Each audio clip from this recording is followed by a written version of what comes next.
লিখেছেন যে ভগবত গীতার ৪র্থ অধ্যায়ের শেষে ভগবান বলেছেন মা जो अव्यभिचारेण भक्ति योगेन सेवते सगुणान समतीतेन ब्रह्म भोगाय।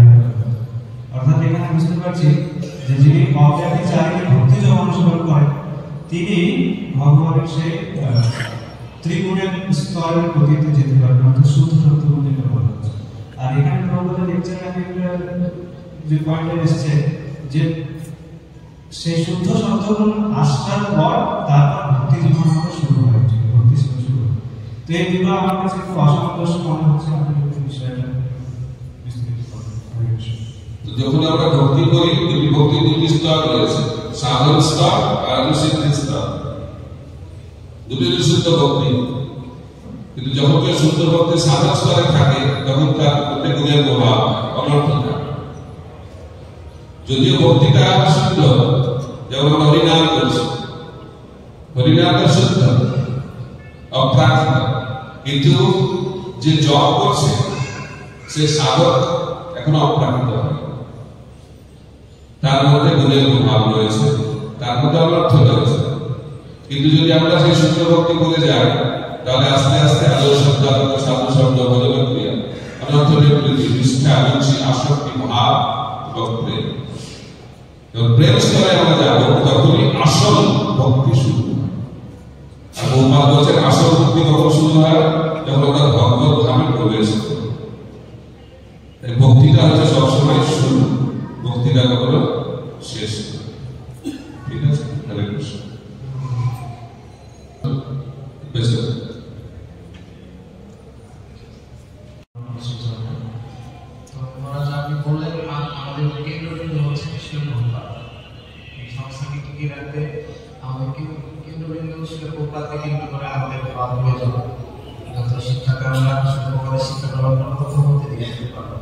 কিন্তু আমার প্রশ্ন হচ্ছে এই যে বৈশাখ বিশ্ব বিভিন্ন নতুনত্ব বা বিভিন্ন বৈশাখ বিশ্ব বিভিন্ন গ্রন্থ বিভিন্ন লেকচার, তো এগুলো সঙ্গে অনেক সময় লেকচার শোনা হচ্ছে না, বা গ্রন্থ বিভিন্ন অনেক কিছু বৈশাখ বিশ্ব, এই বৈশাখ বিশ্বের মধ্যেও কি করে আমরা শিল প্রভুপাদ মুখী শিল প্রভুপাদ মানুষের সাথে এই জন্য ঠিকভাবে অনুষ্ঠান করা হচ্ছে।